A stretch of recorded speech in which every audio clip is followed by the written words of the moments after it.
10 ఏళ్ల బీఆర్ఎస్ పాలనలో ఎక్కడున్న తెలంగాణ ఎక్కడికి పోయింది? ఎన్ని రంగాలలో ఎన్ని అవార్డులు వచ్చినాయి? ఎన్ని అద్భుతమైన పనులు చేసి చూపెట్టినాం. తెలంగాణ అంటే ఒకప్పుడు వెనుకబడ్డ ప్రాంతం, ఎగతాళి చేయబడ్డ ప్రాంతం, పనికిమాలిన ప్రాంతం అనే పేరు పెట్టిన ప్రాంతం. కానీ ఎన్ని రంగాలు, తలసరి ఆదాయాన్ని బ్రహ్మాండంగా పెంచినాం. 90,000 ఉన్న తలసరి ఆదాయాన్ని 3.5 లక్షల పైచీలకు పెంచుకున్నాం. జిఎస్డిపిని దేశంలో నంబర్ 1 స్థానానికి తీసుకెళ్ళినాం. తెలంగాణలో బ్రహ్మాండంగా పెండింగ్ ప్రాజెక్టులన్నీ కూడా కంప్లీట్ చేసుకున్నాం.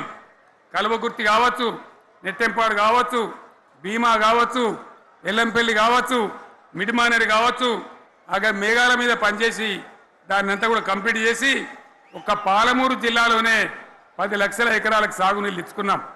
బ్రహ్మాండమైనటువంటి ఇరిగేషన్ ప్రాజెక్టు కంప్లీట్ చేసుకున్నాం. 3.5 లక్షల టన్నుల వడ్లు పండించే స్థాయికి తెలంగాణను తీసుకొని పోయినాం. వరంగల్ గడ్డ కోసం, ఇదే జిల్లా కోసం పెండింగ్లో ఉన్న దేవాదుల ప్రాజెక్టును కంప్లీట్ చేసి ఈ గడ్డకు నీళ్లు తెచ్చుకున్నాం. 3 ఏళ్లలో కాళేశ్వరం ప్రాజెక్టు కట్టుకున్నాం. వాగుల మీద, వంకల మీద చెక్ డ్యాములు కట్టుకున్నాం. మిషన్ కాకతీయ పేరు మీద చెరువులన్నిటి పూడికలు తీసుకున్నాం. ఒక అద్భుతమైన తెలంగాణను తయారు చేసుకున్నాం.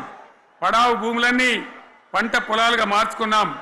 ఆనాడు బీఆర్ఎస్ పాలనలో చెరువుల నిండా జలరాశులు, రైతుల కళ్ళాల నిండా ధాన్య రాశులతోని బ్రహ్మాండంగా తెలంగాణ అద్భుతంగా పురోగమించిన విషయం మీకు తెలుసు.